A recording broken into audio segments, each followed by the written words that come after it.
എന്താ മോളൂസേ ജാടയാണോ? രാത്രി മെസ്സേജ് ഇട്ടിട്ട് റിപ്ലൈ തരാനേ.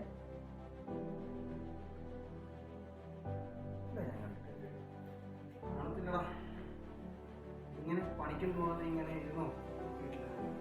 കോളേജിലെ പഠിത്തം കഴിഞ്ഞ് ഇത്രയും വർഷമായി. പണിക്കും പോകണ്ട, ജോലിക്കും പോകണം, ഒന്നും പോകണ്ട. ഞാനൊരു ജോലി സെറ്റ് ആക്കിയിട്ടുണ്ട്. പോകാൻ പറ്റുവാണെങ്കിൽ പോകാൻ പറ്റുവാണെന്നുള്ളത് പോകണം കേട്ടോ. പറഞ്ഞേ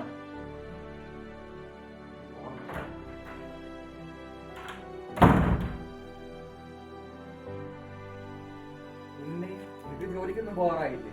എന്റെ ചേട്ടൻ നിനക്കൊരു ജോലിയുടെ കാര്യം പറഞ്ഞായിരുന്നല്ലോ. നീ എന്നെ പോകാത്തതിന് കണ്ട തല പിടിച്ച് പിള്ളേരോട് ഇങ്ങനെ അഴിഞ്ഞടിഞ്ഞ് നടന്നു.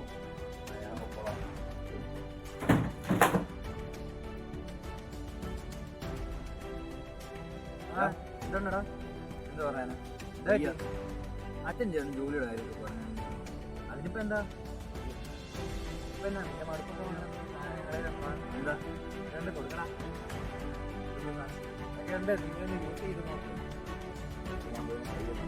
ശരിയാ ശരിയാ കാണാം. ചേട്ടൻ പറഞ്ഞ ജോലിയുടെ കാര്യം നീ തിരക്കായിരുന്നു. ഞാൻ പൊക്കോളാം. ഇങ്ങനെ നടന്നോ നീ?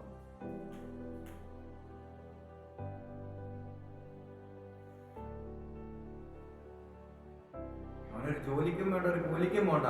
അവനിനി ആര് നോക്കുമെന്ന് ഇവൻ പറയുന്നത്? ജോലിക്കും പൊക്കോളാടാ. എന്തിനാ ഇങ്ങനെ വീട്ടുകാർക്ക് ഇങ്ങനെ ഇതായിട്ട് നടക്കുന്നത്? കണ്ട പിള്ളേരോട് അഴിഞ്ഞാടി ഇങ്ങനെ അങ്ങ് നടന്നോളൂ അവന്.